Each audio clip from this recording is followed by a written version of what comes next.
भक्तों, क्या आप जानते हैं कि तुलसी के पौधे के पास रोजाना दिया जलाने से क्या होता है और इससे व्यक्ति को कौन सा फल प्राप्त होता है? भक्तों, हमारे सनातन धर्म में तुलसी के पौधे को एक विशेष स्थान प्राप्त है। भगवान विष्णु ने सबसे पहले तुलसी का पूजन किया था और श्री कृष्ण कहते हैं कि तुलसी से वैकुंठ में पवित्रता का वास होता है। ठीक वैसे ही जैसे देवी लक्ष्मी से वहां ऐश्वर्य की प्राप्ति होती है, जहां तुलसी का पौधा होता है वहां नकारात्मक शक्तियां नहीं रह सकती हैं। यही कारण है कि हमारे घर में तुलसी का पौधा होना चाहिए ताकि हम अपने घर को शुद्ध और सकारात्मक बना सकेंगे। अब सवाल यह आता है कि तुलसी के पास दीपक जलाने से क्या लाभ है? इस सवाल का जवाब भगवान श्री कृष्ण ने देवी सत्यभामा को एक पुरानी कथा में दिया था।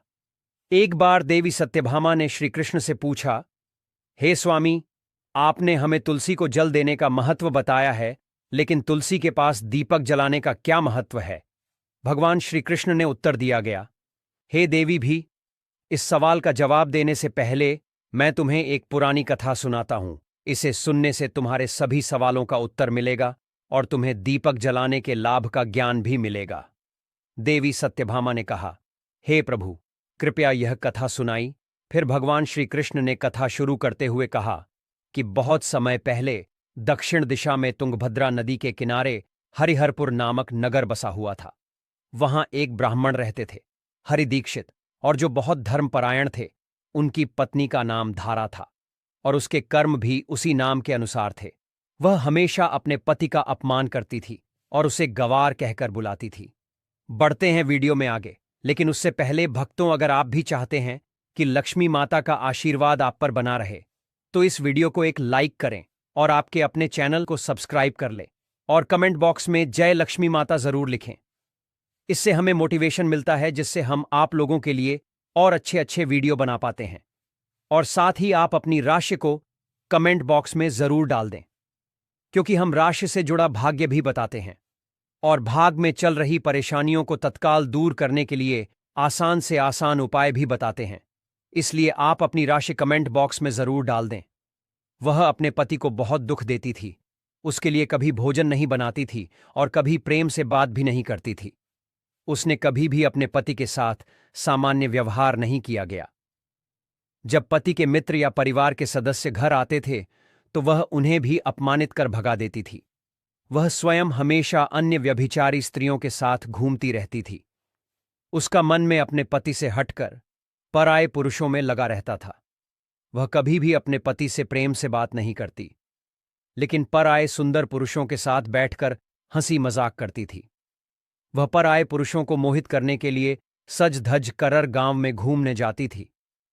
कभी वह वन में किसी पेड़ के नीचे खड़ी होकर सुंदर पुरुषों की राह देखती और किसी दुष्ट व्यक्ति के साथ भोग विलास में लिप्त हो जाती।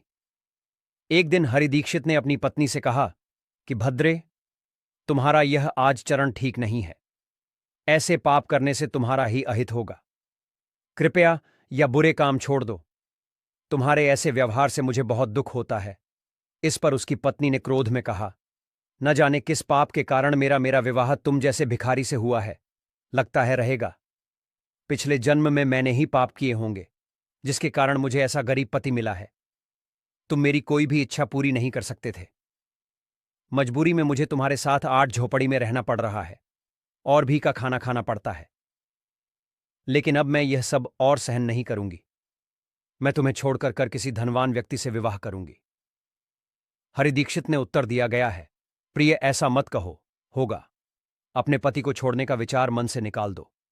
जो स्त्री अपने पति को छोड़कर पराये पुरुष के पास जाती है, भावना अहित करती है और उसे नरक में जाना पड़ता है। उसकी पत्नी ने क्रोध में कहा, नरक में तो मैं जाना पड़ेगा, क्योंकि तुम कोई काम नहीं करते थे, भीख मांगते हूं और मुझे भी मजबूरी में भी का खाना खिलाते हुए। जो पति अपनी पत्नी को सुख नहीं दे सकता था, वह भी नरक में जाता है। तुम्हारे साथ इस घर में रहना नरक से कम नहीं है। इससे अच्छा है कि मैं नारद में जाकर रहा होगा।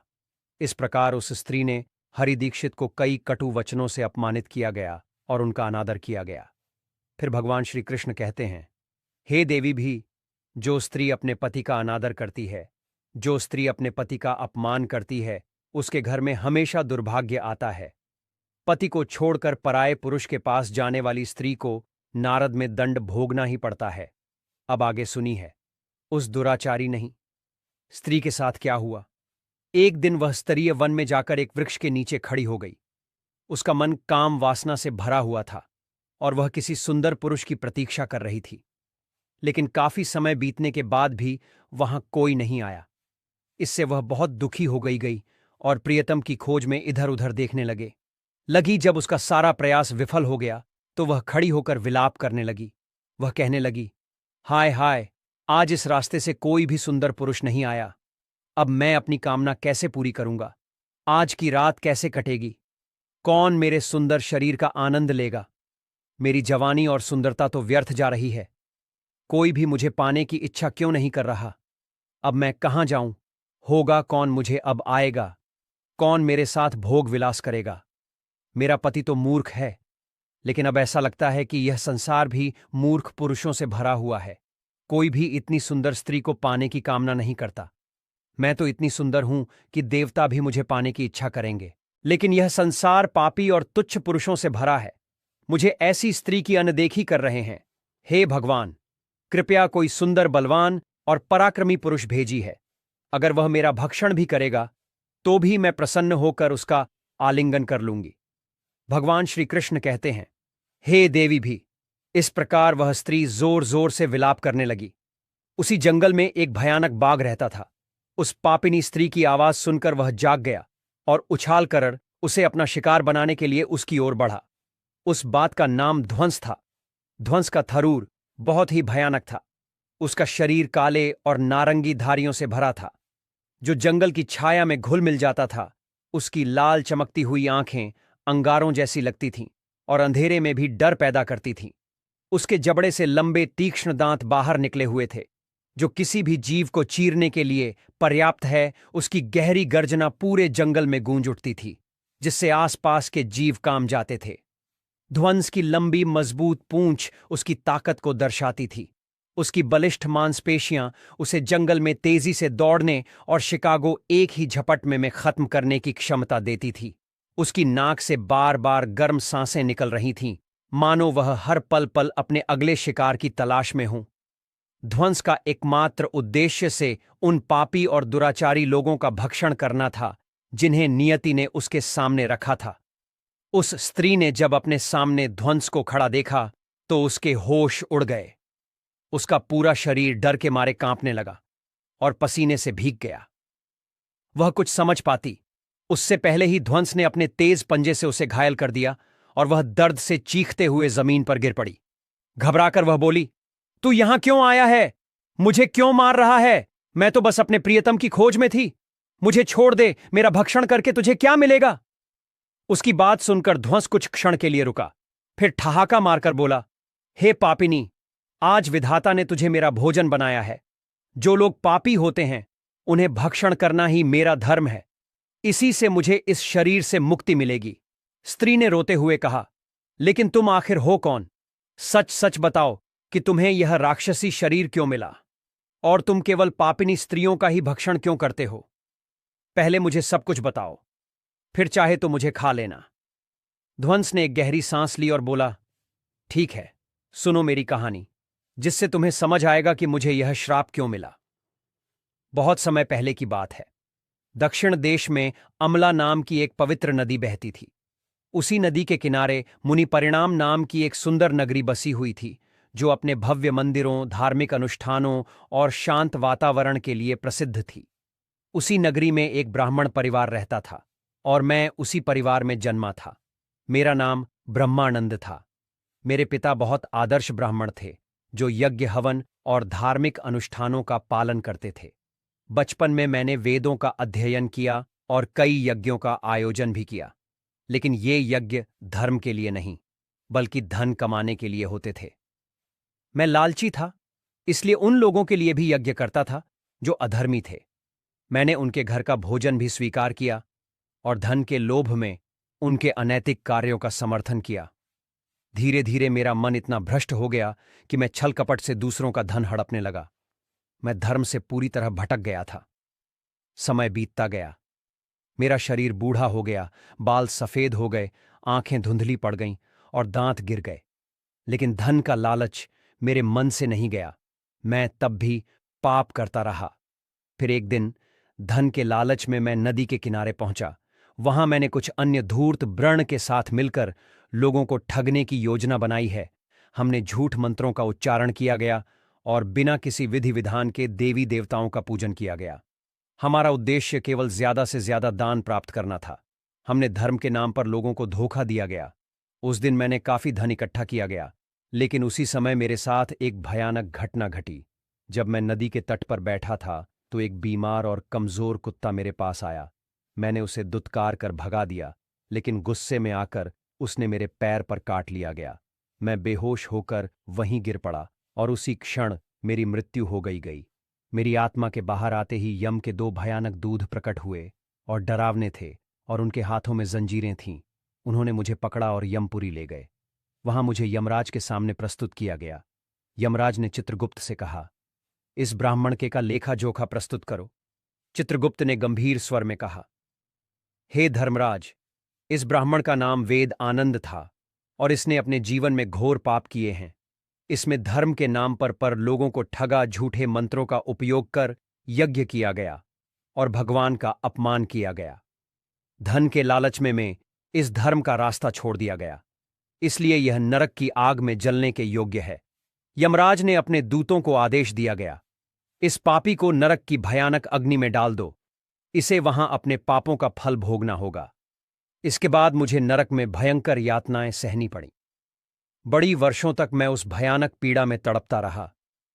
जब मेरी सजा पूरी हुई तो मुझे मेरे पापों के कारण बार का शरीर मिला और मैं इस जंगल में रहने लगा था। ध्वनि ने अपनी बात खत्म करते हुए कहा, अपने पूर्व जन्म के पापों का प्रायश्चित करते हुए मैंने संकल्प लिया गया कि मैं महात्माओं, साधु पुरुषों और स्त्रियों को कभी नुकसान नहीं पहुंचा दूंगा।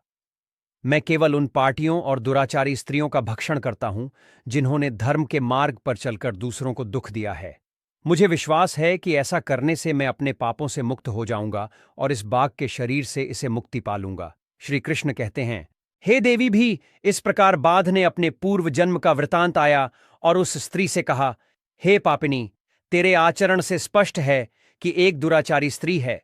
अपने पति को छोड़कर गर तू इस वन में पर आए, पुरुषों के संग भोग विलास के लिए आई है, इसलिए आज तू मेरा ग्रास बनेगी। इतना कहने के बाद बाध ने अपने तीखे नाखूनों से उस पापिनी स्त्री को मारकर खा लिया और फिर वहां से चला गया। उस स्त्री की मृत्यु के बाद यम के दो दूध वहां प्रकट हुए। उन्होंने उस पापिनी को उठाया और उसे यमपुरी में ले गए। वहां राज के सामने उसे खड़ा किया गया।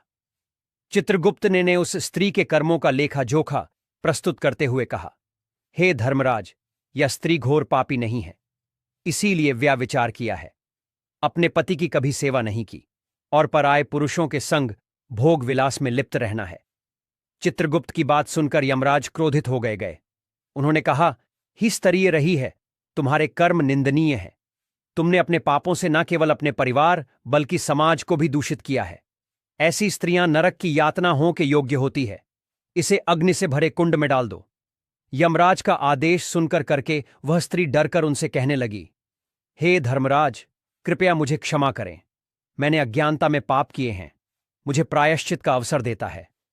इस पर यमराज बोले, तुम्हारे पाप इतने बड़े हैं कि उनके लिए कोई प्रायश्चित संभव नहीं है। जिस स्त्री ने अपने पति को छोड़कर पराये पुरुषों के साथ जीवन बिताया, उसे अंत में नरक में जाना ही पड़ा। जब यमराज के दरबार में उसे लाया गया तो यमराज ने अपने दूतों को आदेश दिया, इसे नरक में ले जाओ और भयंकर यातनाएं दो। यह अपने कर्मों के कारण इसी की अधिकारी है। यमदूत उसे घसीटते हुए नरक में ले गए। वहां उसे जलते हुए तेल के कुंड में डाल दिया गया, जहां वह तड़पती रही। फिर उसे अलग अलग तरह के कष्टदायक नरकों में डालकर यातनाएं दी गईं। वर्षों तक इस पीड़ा को सहने के बाद उसने पृथ्वी पर एक चांडाल, नीच जाति के रूप में जन्म लिया। चांडाल के घर में जन्म लेने के बाद भी उसने अपने पुराने पापों से कुछ नहीं सीखा और फिर से बुरे कर्मों में लिप्त हो गई। वह अनेक पापी पुरुषों के साथ व्यभिचार करती रही, लेकिन पिछले जन्म के पापों का परिणाम उसे भुगतना ही था। कुछ ही समय बाद उसे कोढ़, कुष्ठ रोग हो गया। उसका पूरा शरीर सड़ने लगा। जलन होने लगी और आंखों में भयंकर पीड़ा होने लगी। वह तड़प तड़प कर जीवन बिताने लगी, पर कहीं कोई राहत नहीं मिली। एक दिन उसने तीर्थ स्थान में स्नान करने की इच्छा की और एक पवित्र नगर में पहुंच गई। वहां वह एक आश्रम के बाहर रहने लगी। उस आश्रम में एक सुंदर तुलसी का पौधा लगा हुआ था। वह रोज देखती कि स्त्रियां उस तुलसी के पास दीपक जलाती थीं। यह देखकर उसे बड़ा आश्चर्य हुआ। आखिर एक दिन उसने वहां रहने वाले एक साधु से पूछा, हे साधु महाराज, यह कौन सा पौधा है और स्त्रियां इसके पास दीपक क्यों जलाती हैं? साधु मुस्कुराकर बोले, हे कल्याणी, यह तुलसी का पवित्र पौधा है। इसके दर्शन मात्र से सभी संकट दूर हो जाते हैं। इसे जल चढ़ाने से देवी देवताओं की कृपा प्राप्त होती है और इसके पास दीपक जलाने से सारे पाप नष्ट हो जाते हैं। स्त्री को यह सुनकर बड़ा आश्चर्य हुआ।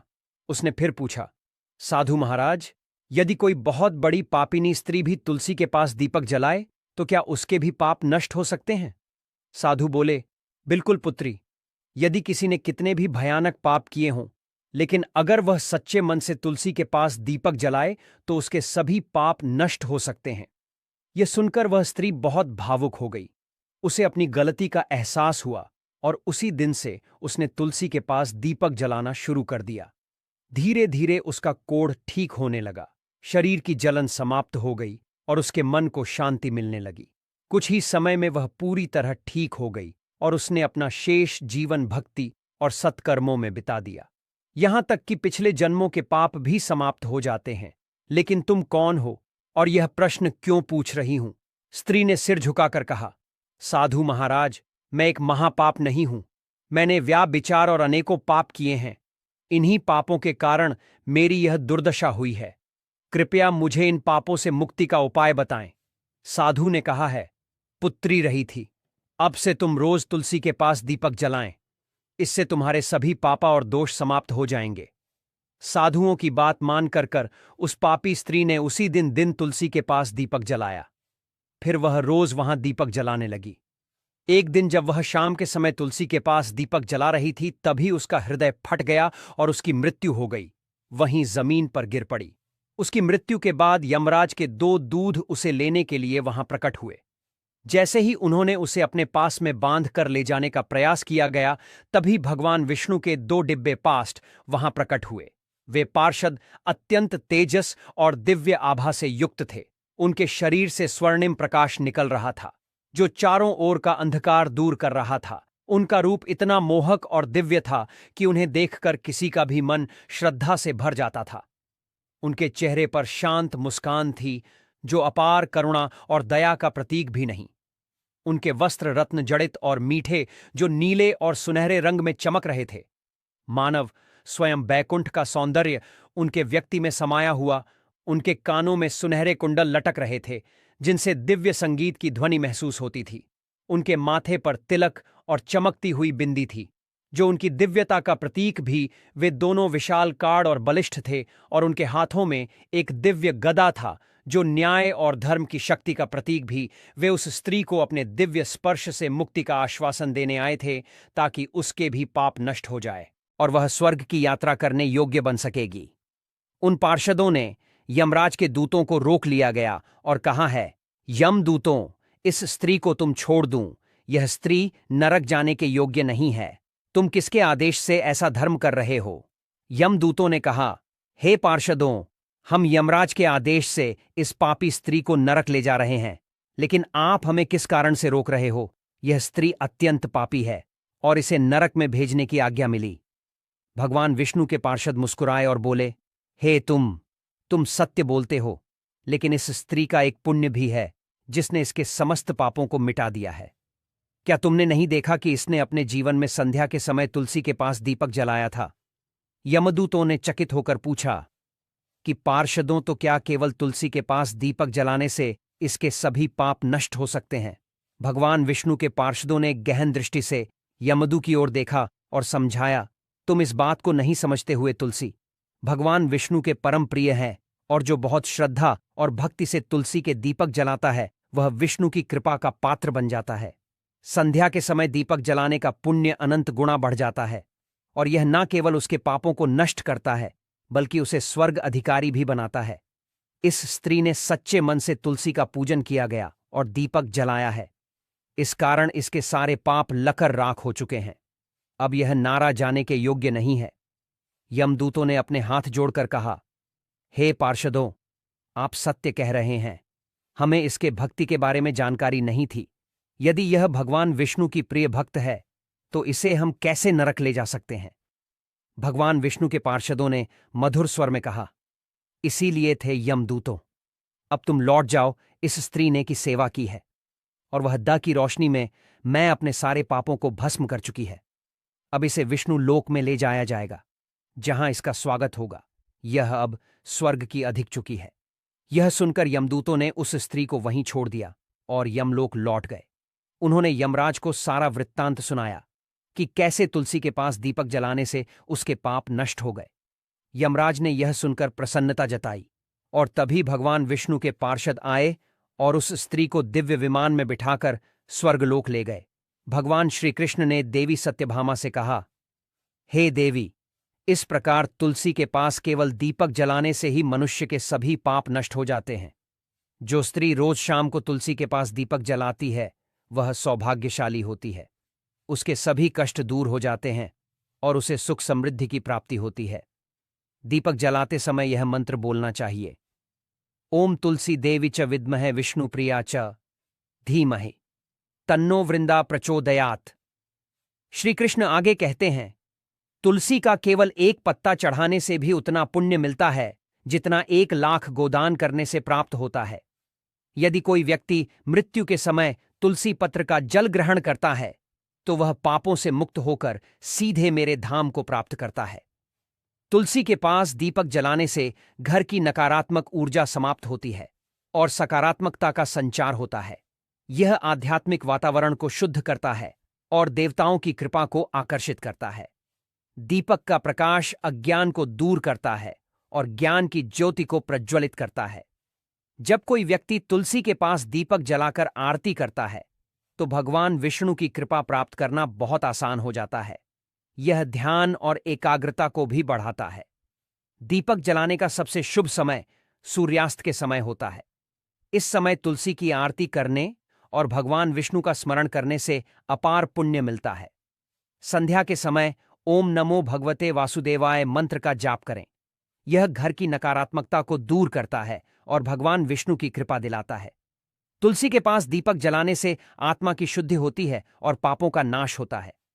दोस्तों, यह तमाम जानकारी जन रुचि को ध्यान में रखकर दी जा रही है।